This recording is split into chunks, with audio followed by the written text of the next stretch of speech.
parte remunerativa, que definitivamente tiene una importancia capital para la atención de las necesidades primarias, secundarias y suntuarias del trabajador. Se dijo también que una necesidad social es la de pertenecer a un grupo laboral a partir de determinada edad y de ser aceptado por ese grupo laboral, que tiene que ver con empatía, que tiene que ver con simpatía, solidaridad, con cooperación, etc. Y que todo esto marca la motivación, la identificación del trabajador con el empleador o con el lugar de trabajo.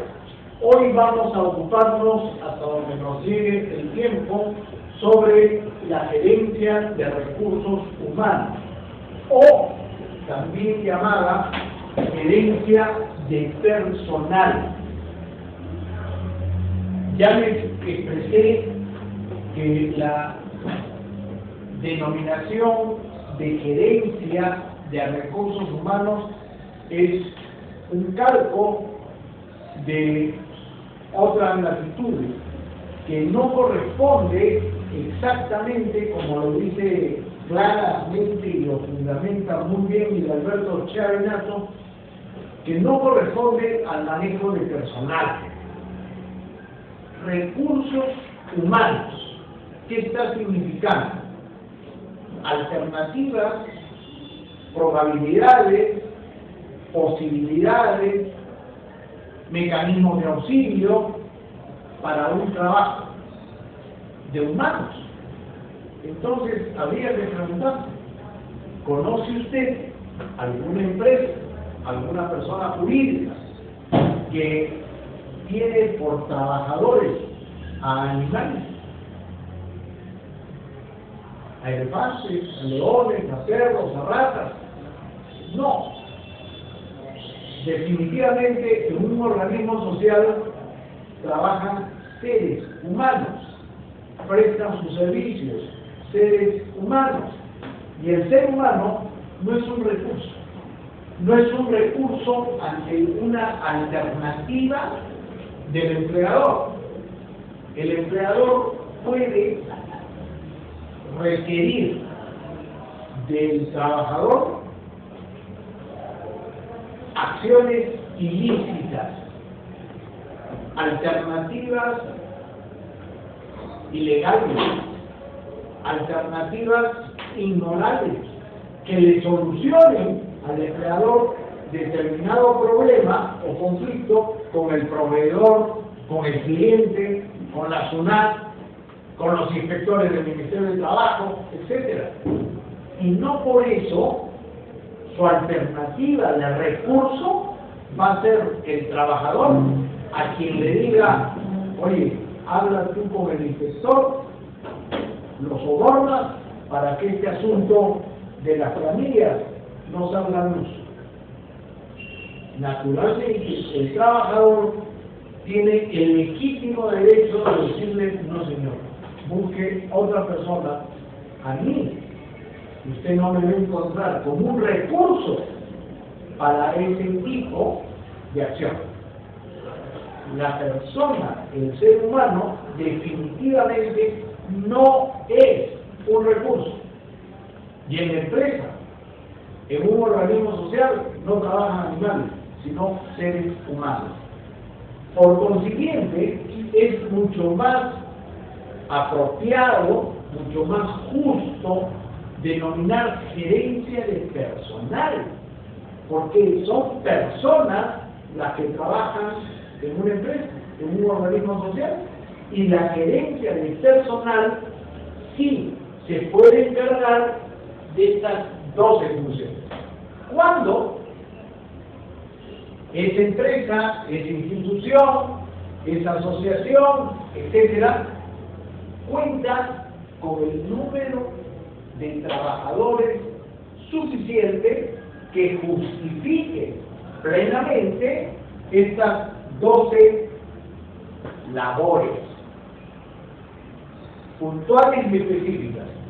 Es decir, una empresa que cuenta con 800 trabajadores o más, perfecto, pues, que tenga las 12 divisiones o 12 subgerencias adjuntas. ¿A dónde? A la gerencia de personal, o mal llamada gerencia de recursos humanos. La gerencia de personal o gerencia de recursos humanos maneja y es responsable de estas 12 sugerencias. Sin embargo, cada sugerencia tiene funciones puntuales, específicas y concretas.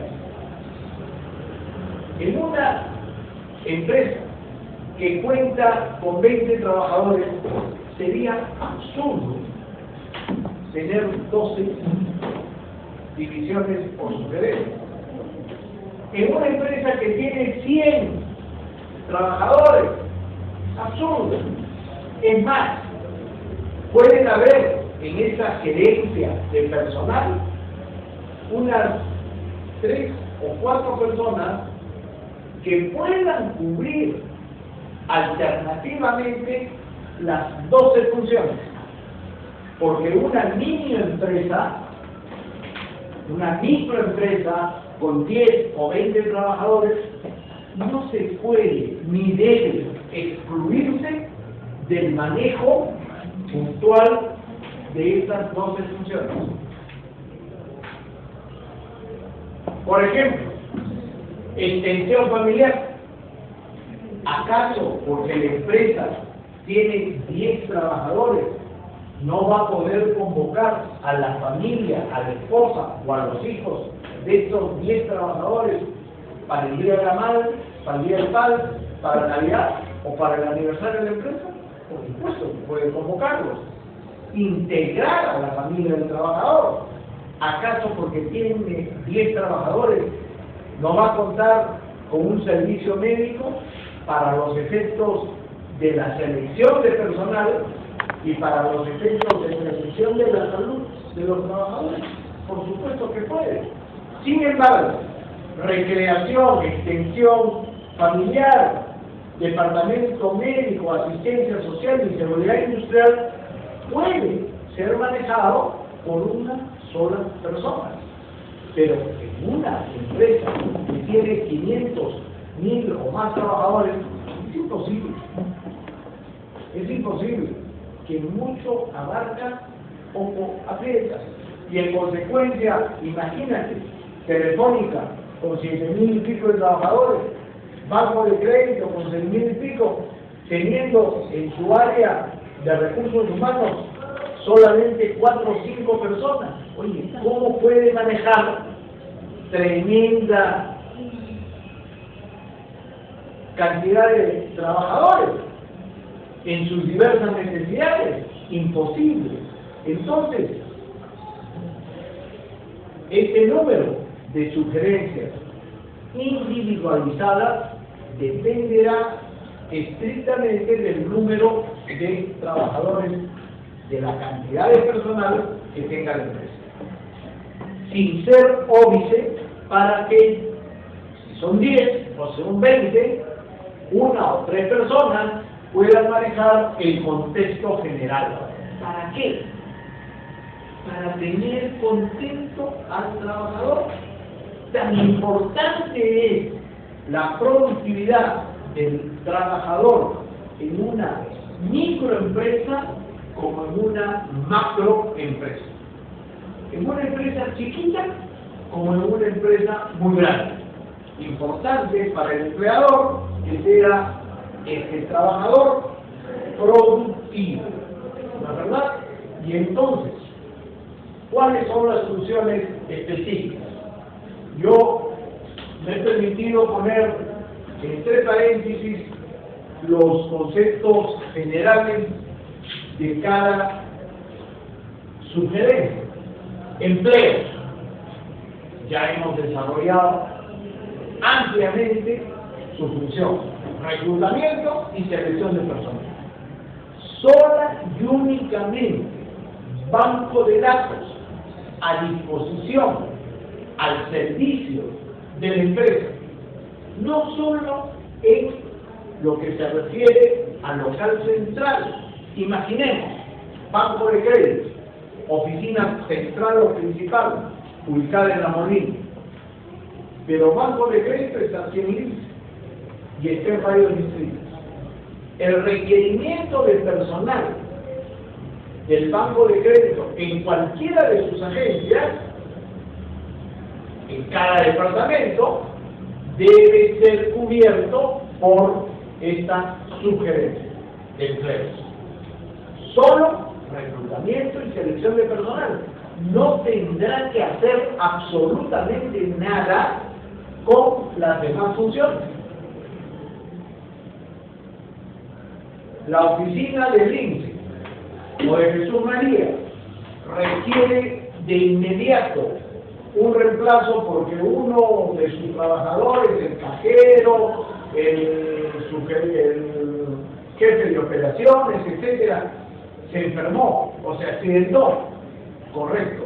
No puedo distribuir las funciones en la oficina porque simplemente tengo 3 cajeros y al cajero no lo voy a sentar en la función del jefe de operaciones, primero porque no está capacitado, segundo porque le quito una ventanilla de atención al público, voy a tener congestión de gente ahí.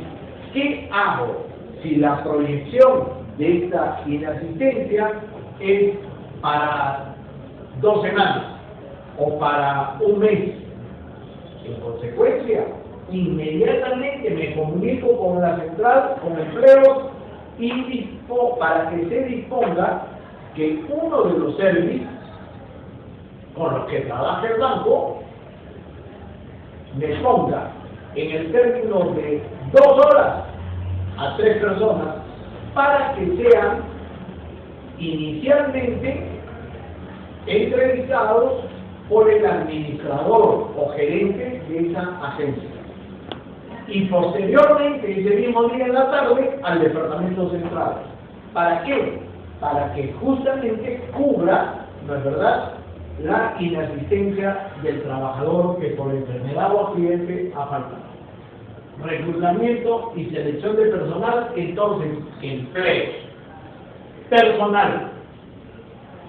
La sugerencia de personal tiene que ver con el registro conductual de cada servidor, de cada trabajador. Todo lo que es asistencia, inasistencia, tardanza, permisos, vacaciones, licencias, despidos, es decir, la tarjeta mensual de cada trabajador. La agencia de Jesús María, del Pueblo Libre, de San Miguel, de Villa El Salvador, tiene que reportar a la sugerencia respectiva tardanza, asistencia, inasistencia, etcétera, licencias, vacaciones de su personal. Imagínate tú, si cada agencia del Banco de Crédito aquí en Lima, que suman más de 600, tuviera funciones individuales y no estuvieran centralizadas. Es decir, habría un problema y una confusión tremenda en el manejo de personal. Todo tiene que radicar en la sugerencia central de personal. Entonces, en una agencia faltó fulano de tal o llegó tarde, muy bien, se anota y se comunica inmediatamente por computadora, por internet y se chequea en el departamento central. ¿Para qué? Para llevar control estricto de cada trabajador. Ahora, cabe mencionar dentro de la integración algunos privilegios que suelen haber en todas partes se encuentran privilegios sustentados en simpatías y antipatías con el trabajador y con la trabajadora. Por ejemplo, para permisos y licencias, a mi engreída yo le doy permiso cuantas veces me lo pida, y a mi engreído también. Pero a quien no tiene esa calidad para ti, simplemente le digo no, y se lo niega. ¿Es injusto? Sí, señor, es injusto. Es inequitativo también. Y yo debo de procurar manejar las relaciones laborales en armonía y sin distingo de ninguna naturaleza. Tengo una experiencia de antes de ayer. Sexto ciclo de secretariado, correspondían las exposiciones, 38 alumnas, último ciclo. Y saben que yo no tengo un orden cronológico para llamar a los grupos, como va a ocurrir acá con ustedes. Entonces llamo al primer grupo y se me acercan 3 chicas y me dicen que no han preparado su tema, que por favor para la próxima fecha. Hombre, salgan a exponer. Han tenido 120 días. Es el único trabajo que les he dejado. Una de ellas me dice que me he olvidado, no he traído el papel ni el resumen, inclusive tengo adelante, tengo el papelógrafo. Entonces le digo, mira, o exponen o simplemente se quedan al final en el supuesto que quede tiempo para que salgan a exponer. ¿Y cuánto nos va a poner? 0. Si no has expuesto, ¿qué te voy a poner? ¿5? ¿8? ¿Acaso has expuesto? Es como 0. Pero no sea malo, no. Simple y sencillamente es irresponsabilidad de ustedes. Pero eso no está, no es todo. A lo que iba es a lo siguiente. Llamo a otro grupo y me dice, falta esta chica que es su engreída. Natalie Gabriel. Mi engreída. Bueno, pues faltó. Se perjudicó. Están ustedes 4, el grupo era de 5, sí, están con ustedes esto. Y lo hicieron brillante. Y a Natalie simplemente faltó. Si queda tiempo, a Natalie la consideraré como a estas 4 del grupo anterior. Pero si no queda tiempo, a Natalie me la salgo igual. Pero al momento de terminar la clase, se me acercan 2 de las chicas del grupo y me dicen, una de ellas, yo no creo que la salga nada. Ella hizo en mi vida. Ella me dijo, no, que yo tenga diferencia, no solamente por Natalie, sino por Sandra, por Paola, por Milagros, sí, porque han sido mis alumnas en primero, segundo, tercero, quinto y ahora en sexto. Y es muy distinta esa situación aquí. Uno siendo alumno y ninguno alumno. Por lo tanto, tú en ese aspecto de trato personal no puedes ponerte al nivel de uno. Es como cualquiera de ustedes que para el segundo, tercer y otros ciclos continúen siendo mis alumnos, y haya un desconocido ahí en aula de otro grupo, no conozco, definitivamente yo no puedo ni debo tener las consideraciones que puedo tener con otras personas, sin faltar al criterio de equidad y de justicia. Si hay tiempo, expondrá, pero de ahí a que haya alguna preferencia, ¿qué hace posible esa situación? Crear malestar, crear discordia, promover la enemistad entre los alumnos y en un centro de trabajo entre los trabajadores. Entonces, permisos, licencias con cosas. Mira, licencia con goce de haber, porque, por favor, se me ha presentado la oportunidad de viajar con mi esposo, con mis hijos, por el periodo de vacaciones, esta semana, vacaciones escolares. ¿Me dan licencia con goce de haber? Sí, por supuesto, te doy la licencia. Te vas de viaje y vas a seguir cobrando lo mismo. Y hay mi responsabilidad, el manejo del trabajo, de funciones dentro de esta división de trabajo. Viene el otro, o la otra, y me dice, jefe, por favor, me siento mal, me da un permiso, puedo acreditar el certificado médico. Me da una licencia porque no me siento bien, estoy estresada, acompaño las pruebas médicas. Correcto, te doy, pero sin goce de haber. ¿Cómo estoy manejando el asunto? Indebidamente.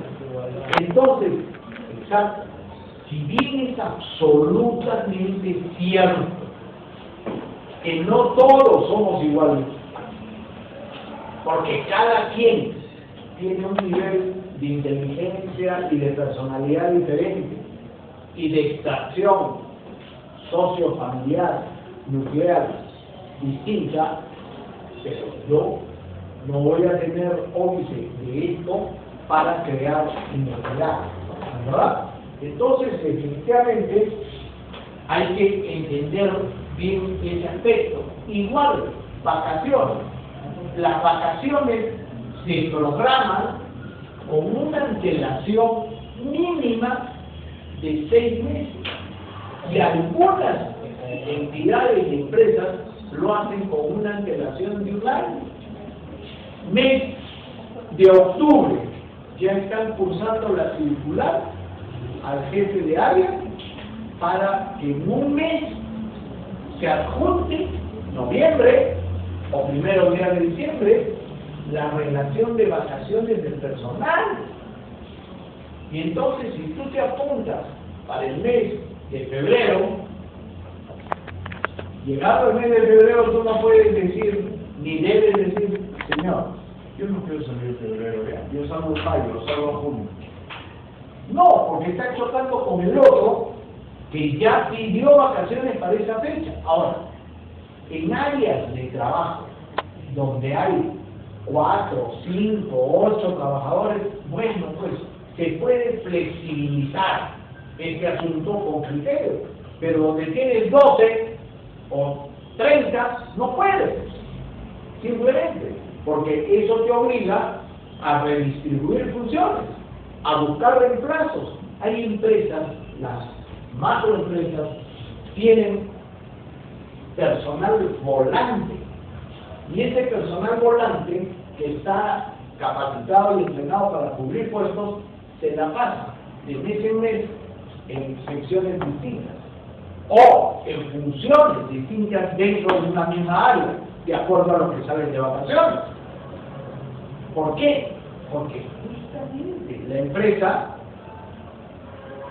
por la demanda de trabajo, no debe, ni puede, ojo, no puede, lo factible, no puede redistribuir trabajo, porque si le falta una pieza, si le falta el alfil, o le falta el peón, o le falta la reina, simple y sencillamente no puede jugar ajedrez, no puede cumplir las funciones de trabajo.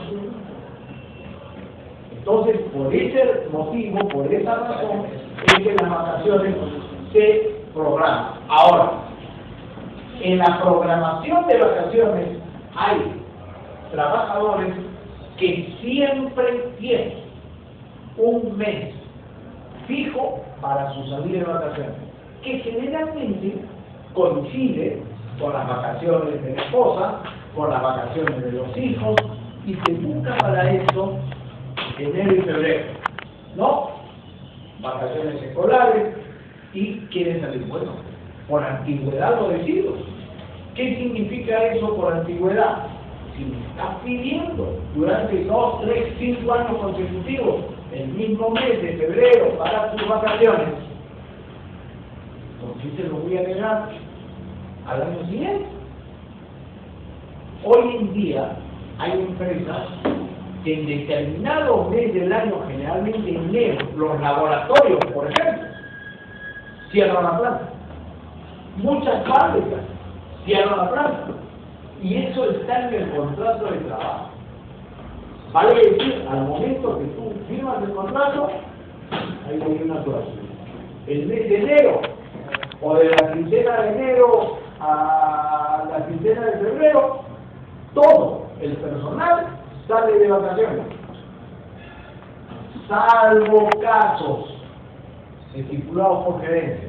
Algunos casos donde la empresa no va a cerrar sus puertas, pero sí toda la producción se ha adelantado y todo el personal está de baja. Ese es el criterio del empleador. Y si eso está en tu contrato, tú no vas a decir, no señor, yo quiero trabajar. A mí me pone de vacaciones en octubre. No señor, porque este es el contrato que usted ha firmado. Y la planta se cierra, la fábrica, la empresa cierra en el mes de enero, por ejemplo. En consecuencia, ese manejo tiene que estar muy bien estipulado. En el manejo de personal, esta área de tardanzas siempre debe de estar también estipulada en el contrato. Y decirle al trabajador, lee bien el contrato. No lo firmes ahora, llévatelo. Lo lees y mañana me das tu conformidad o disconformidad. ¿Lo firmas o no lo firmas? ¿Te contrato o no te contrato? ¿Por qué? Y ojo, la copia del contrato, ahí en el momento te lo entrega. Eso de que es una moda generalizada. El trabajador firma el contrato, pero el empleador no le da el contrato al trabajador, la copia del contrato. Ha firmado dos y sin embargo no le da el original ni la copia. Eso es indebido. En el momento, el empleador es el que pone la pauta. El empleador tiene que haber firmado y sellado el contrato para ponerlo en tus manos. Si tú quieres, lo firmas y aceptas lo que está ahí. Si no, simplemente no está. ¿Qué ocurre cuando los contratos no están en manos del trabajador? Se siembran dudas, inseguridades, se crean conflictos que no tienen por qué crearse, porque tú como dueño de la empresa, como representante del empleador, has puesto las cláusulas que significativamente demandan su cumplimiento por parte del trabajador. ¿Por qué no se va a dar la copia o el original? Entonces, personal solamente se encarga de esto: despidos, indemnizaciones, etc. Negociación laboral, trato con el sindicato. Hemos dicho que Taylor se oponía al sindicato porque él solucionaba todos los problemas de los trabajadores. Que el sindicato está legalizado, patentizado por la Organización Internacional de Trabajo y que además en las constituciones políticas, ley de leyes de varios países, como el nuestro, por ejemplo, se reconoce el valor de los trabajadores en un sindicato. Pero eso no quita, no excluye que en un trabajo de pequeña o gran empresa los trabajadores pueden ser sometidos a abuso. Los trabajadores pueden ser obligados a trabajar, como el año pasado se descubrió, y bueno, horrible, en todos los medios de comunicación hacían trabajar a su personal 12 o 14 horas y no les pagaban las extras, ¿no? Y entonces el sindicato tiene la representación de los trabajadores para el pago de sus derechos, cumplimiento de sus derechos. Pero negociación laboral como parte de la empresa tiene como función el trato con el sindicato. Especialmente secretario general, secretario de defensa y secretario de organización, que son los tres niveles principales en el manejo de un sindicato. ¿Cuál es el objetivo de negociación laboral? Evitar la huelga, evitar el paro, congraciarse, llevarse bien,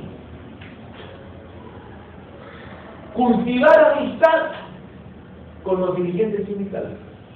En la medida que el subgerente de negociación laboral y el gerente de personal se lleve bien, sea justo, sea equitativo, sea motivador con los trabajadores y sobre todo, especialmente, se lleve muy bien con estos tres representantes del sindicato, no habrá paro ni huelga. Vale. El paro y la huelga, saben ustedes perfectamente que le hace un daño tremendo a la empresa. Pierde plata. Y en consecuencia, negociación laboral trata de evitar esa situación mediante el trato, la amistad con los dirigentes sindicales. El reconocimiento de aquello que justamente el dirigente sindical reclama. Cuando el dirigente sindical va a negociación laboral y le dice al abogado, generalmente es un abogado laboralista, o un relacionista industrial, el que debe estar a cargo de negociación laboral, y le dice, hay un problema con el empleado X de la sección tal, la semana pasada se ha quedado trabajando hasta las 9 de la noche, siendo la salida a las 6 de la tarde, y no le reconocen horas extras, no le han pagado las horas extras. ¿Qué debe de hacer en ese instante, en presencia del dirigente sindical, el sugerente de negociación laboral? Así, ¿quién es? Fulano y tal. Agarro el teléfono y lo llamo al jefe de esa área y le digo, en presencia del dirigente sindical, oiga, el señor fulano y tal se ha quedado tales días trabajando. Sí. ¿Y por qué no pasó usted la relación para el pago de horas extras? No, es que se me olvidó, ya le iba a pasar. Señor, eso se pasa al momento. Haga en este instante el memorándum respectivo para el pago hoy de las horas extras de este trabajador. Y entonces, si yo manejo de esa manera, con transparencia, con capacidad ejecutiva, esta situación, evito un problema que con toda justicia se va a presentar. El dirigente sindical ahí me está justamente reclamando por un trabajador, ojo, afiliado o no afiliado al sindicato. El gremio sindical no tiene patente de corso para defender, para patrocinar solamente a los sindicalizados, sino a todos los trabajadores.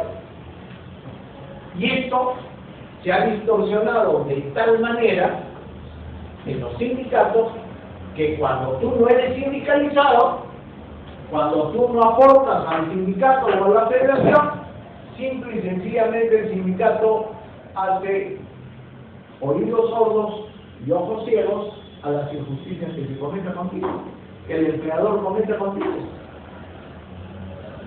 Y si hay un paro y vas a trabajar, simple y sencillamente te tiran pintura amarilla o comienzan a intimidarte, a castigarte, a pegarte o a amenazar a tu familia. Eso definitivamente no debe ocurrir. A las finales, el espíritu del cuerpo es sumamente importante, pero en estos aspectos del manejo de las funciones laborales el sindicato, tiene la obligación de defender a todos los trabajadores, no solamente a sus afiliados. ¿La verdad? Y el área de negociación laboral resolver en el momento. Imagínate tú, a los 20 minutos, el sugerente de esa área de trabajo alcanza el memorándum, lo firma el sugerente de negociación laboral, lo pasa a sueldos y salarios, habla con el jefe respectivo, el sugerente de esa área, y le dice: oye, hermano, en media hora, por favor, paga lo correspondiente que esté en el memorándum a este trabajador. ¿Está resolviendo o no está resolviendo el problema? ¿Qué pasa si le dice como respuesta el sugerente al representante del sindicato: así, bueno, vamos a investigar, vamos a ver, para la próxima semana vende y vamos a ver? Oye, son largonas, totalmente innecesarias, que pueden resolverse en ese mismo momento y que no requieren mayor tiempo. Entonces, negociación laboral, trato con el sindicato, pliego de reclamos. Pliego de reclamos. En cada empresa ocurre. Lo ideal es que el empleador establezca anualmente, por lo menos una vez, el aumento de sueldos, y de acuerdo a la meritocracia, a la productividad de cada trabajador. Los sueldos aumentados globalmente, generalmente, a todos, hacen daño.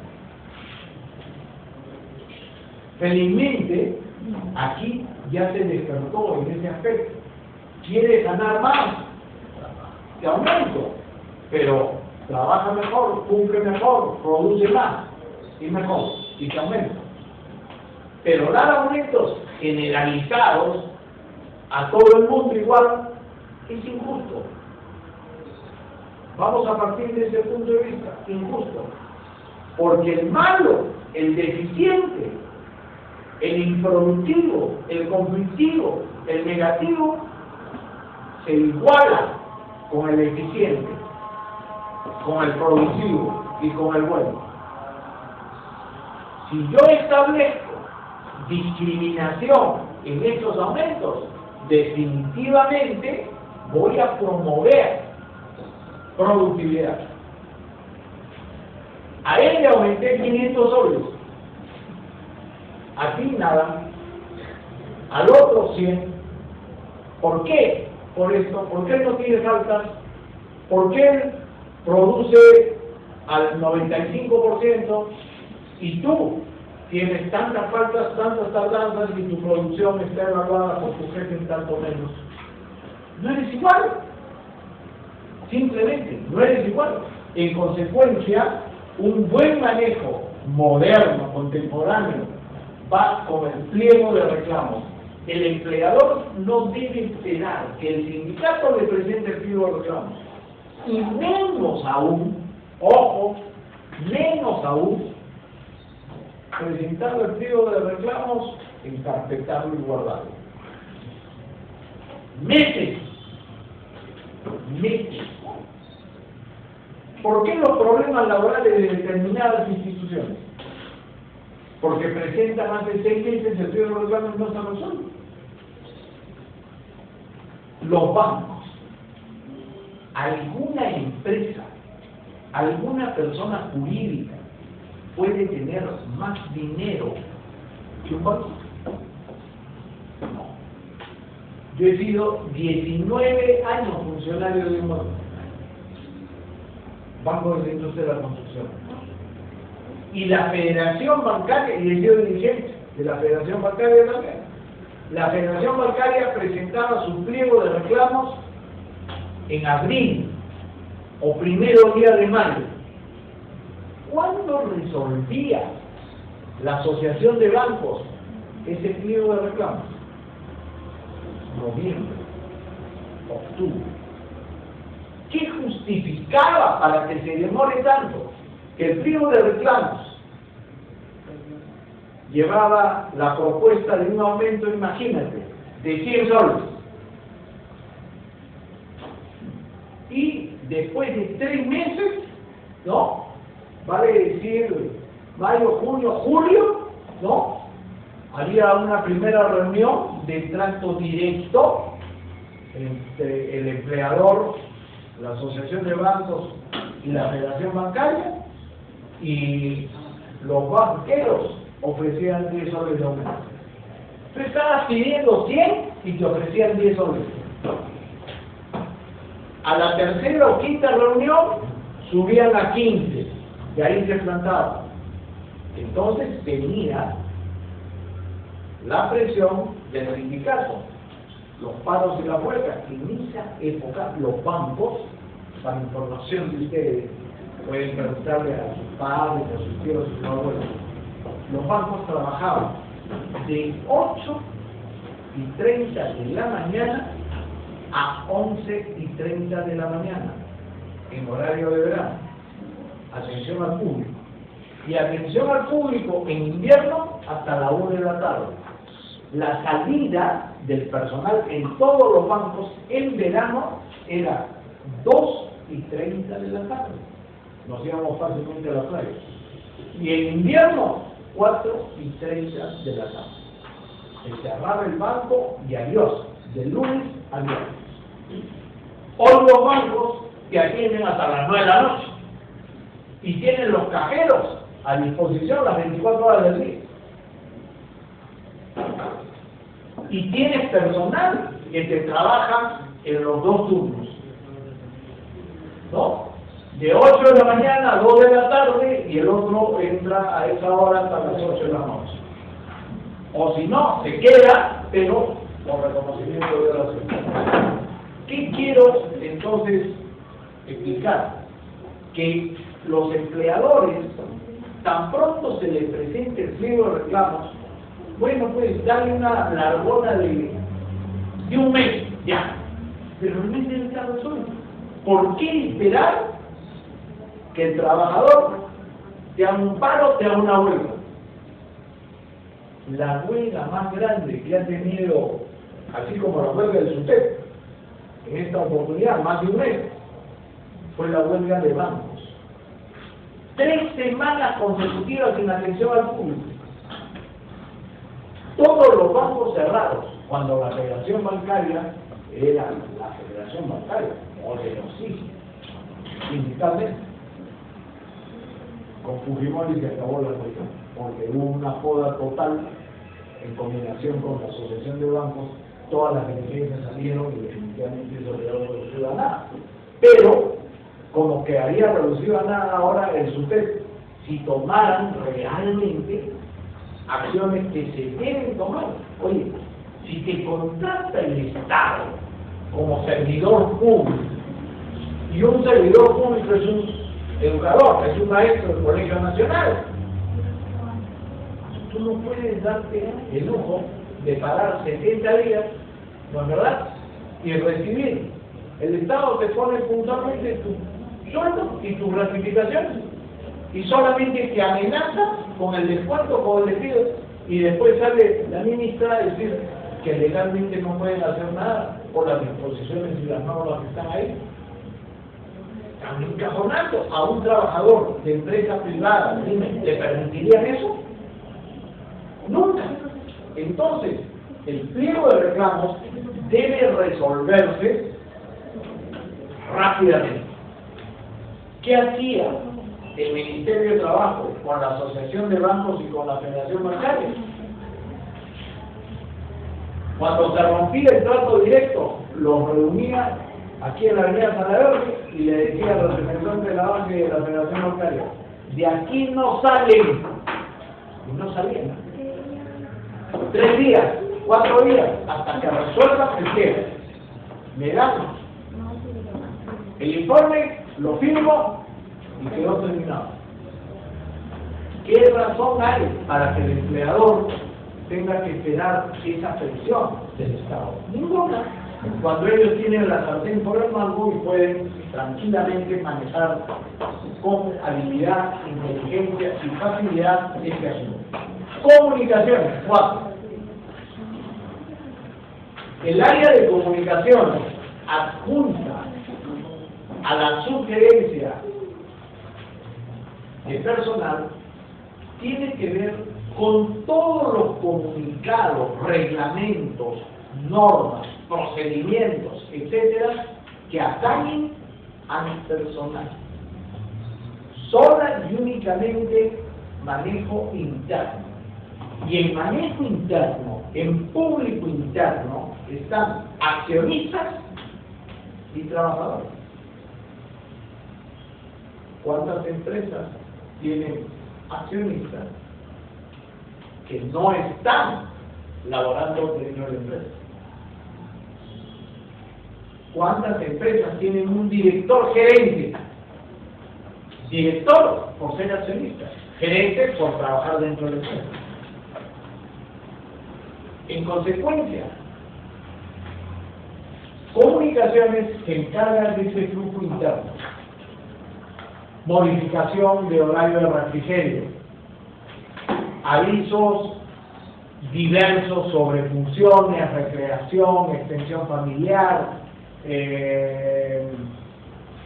actividades, etcétera, con el personal, capacitaciones, en fin, todo lo que significa flujo interno.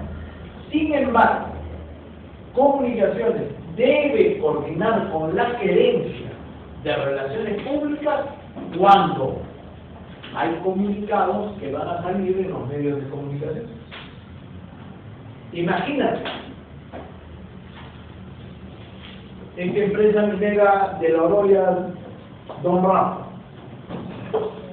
que ha tenido paralizaciones, problemas con el Estado, en sus convenios, en sus contratos, etcétera, que está pagando a los trabajadores por un tiempo, que han pedido desde Estados Unidos restablecer todas las funciones, todo el trabajo, dejar de lado la contaminación de la Oroya, etcétera, etcétera.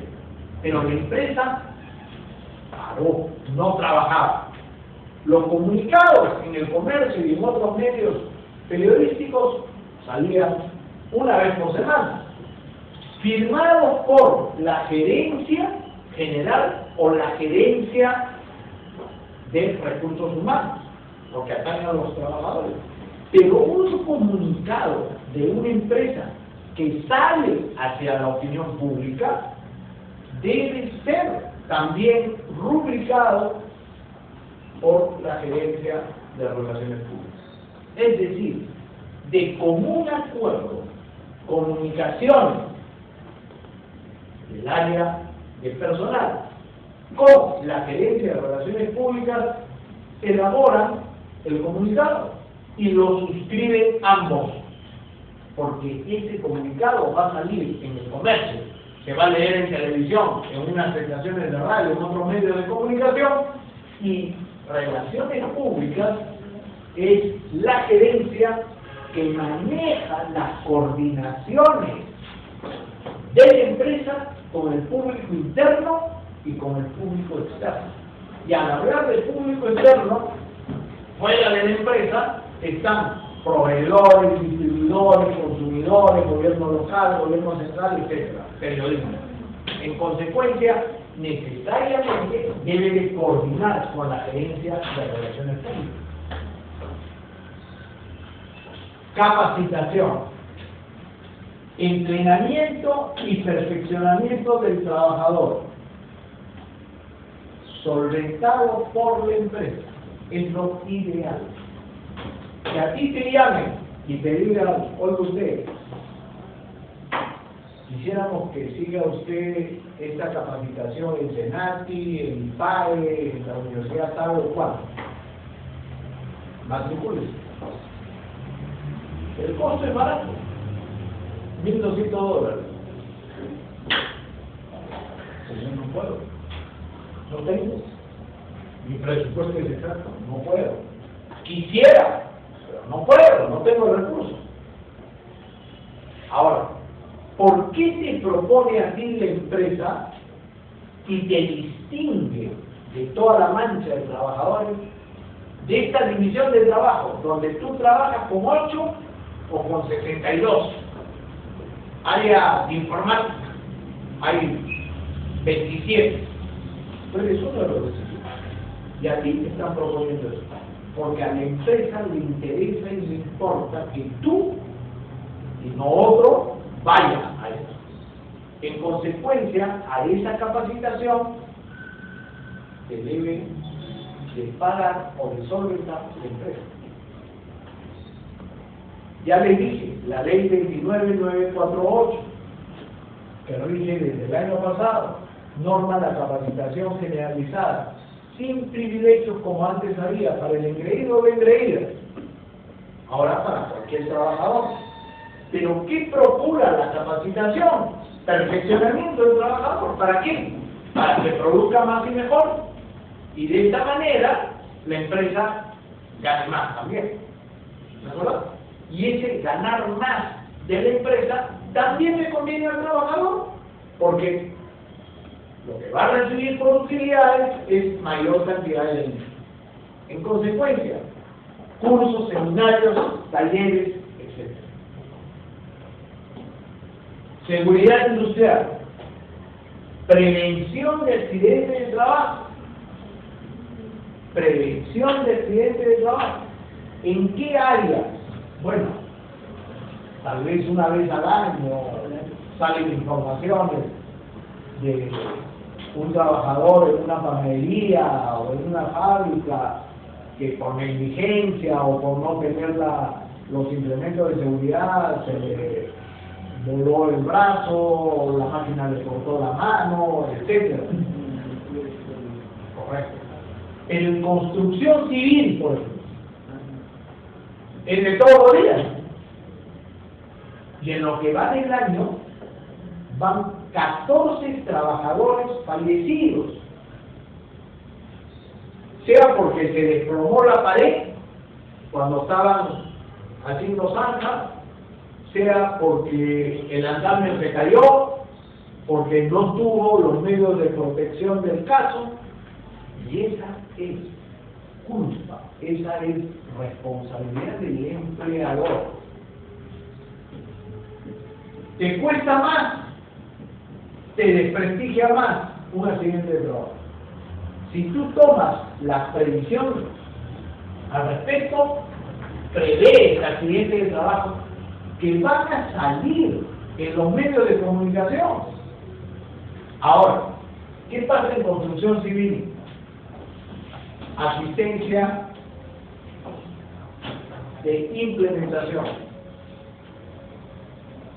El ingeniero, el propietario de la obra, el capataz, no te da guantes, no te da arnés, no te da casco.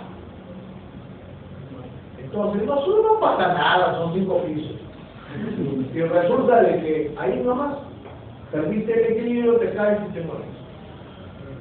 O también ocurre que tienes lo que le ocurrió en uno de estos accidentes hace un par de meses a Grani Montero. Se cae en la construcción de Miraflores y muere el trabajador. Pero el capataz no lo obligó a ponerse el arnés y el casco. Cuando el trabajador, y esto por la testimonial de los compañeros de este fallecido, le dijo: oye, ponte el casco, el arnés para transferir. No pasa nada, si sacamos más 3 pisos, no pasa nada. No pasa nada, se cayó el andamio, cayó de cabeza, no tenía el casco y quedó como estampilla, murió. Esa es responsabilidad de la empresa. ¿Para qué tengo capataz? Oye, te pones el arnés y te pones. Que no me pongo, entonces nada, ándate a tu casa. ¿No quieres trabajar? Ándate. Pero acá, si quieres trabajar, lo que tienes que hacer, te pones la seguridad de casa. Punto. ¿Eso qué significa? Evitar accidentes de trabajo en la empresa. Y como acá, en la Avenida Brasil, ocurrió un caso igualito, en la cuadra 14 de la Avenida Brasil. Perdón, 13, cuadra 13, esquina de la cuadra 13 de la Avenida Brasil, con Mariscal Luis Uriarte, donde han hecho, están terminando un edificio que parece una tripa de 21 pisos, ¿no? Que estoy seguro, el día que haya lo que tanto se ha anunciado, ese edificio se viene encima sobre la Avenida Brasil. Estoy absolutamente seguro. Ahí un obrero murió también, ¿no? Porque el capataz, teniendo todo para protegerse, no protegió el andamio ni protegió al trabajador. Y él estaba haciendo trabajo a altura. En consecuencia, esa es responsabilidad de esta empresa y le cuesta muchísimo en prestigio y en dinero cubrir las indemnizaciones y los gastos. Y si queda lesionado el trabajador, peor que si se hubiera muerto, porque se muere, en este caso la indemnización es una y ahí quedó. De lo contrario, y si vive 90 años, lo vas a tener que mantener. Entonces, definitivamente, asistencia social, 7.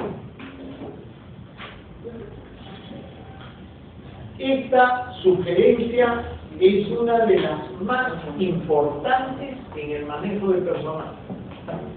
Asistencia social. Yo me permito afirmar que después de empleos y de personal es asistencia social. ¿Por qué?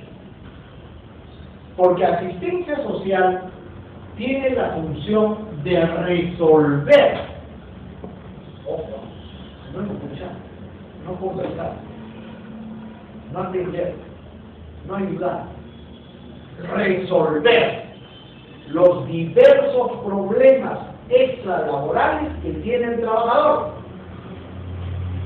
¿Por qué? Porque estos problemas extralaborales de carácter económico, de carácter de salud familiar, de carácter de deudas, de embargos, de problemas en la conducta de los hijos, separaciones, problemas conyugales y maritales, todos los problemas que están fuera de la empresa rebotan necesariamente en la empresa. Así como tú y yo, si tenemos problemas en casa, si tenemos problemas con la pareja, si tenemos problemas con el bolsillo, sin billetes, definitivamente, por más voluntad que tengamos, no vamos a producir ni a trabajar igual. No vamos a rendir igual. De la misma manera ocurre en la empresa. Si tú tienes un problema de carácter familiar, o yo tengo ese problema de carácter familiar, con mi esposa, con mis hijos, tú con tus hermanos, con tus padres que se separan, se pelearon, se divorcian, se van, ha habido maltrato, qué sé yo, problemas económicos, tú estás, por más voluntad que tengas, sentado aquí frente a mí, para captar un 5% de todo de las 2 horas. Y yo estaría frente a ti para hablar piedras o rocas, que no me entenderían ni mejor. Tendría tremenda laguna mental, no podría manejar el asunto. Porque simplemente la vida privada afecta el rendimiento laboral, directa e indirectamente. Los problemas emocionales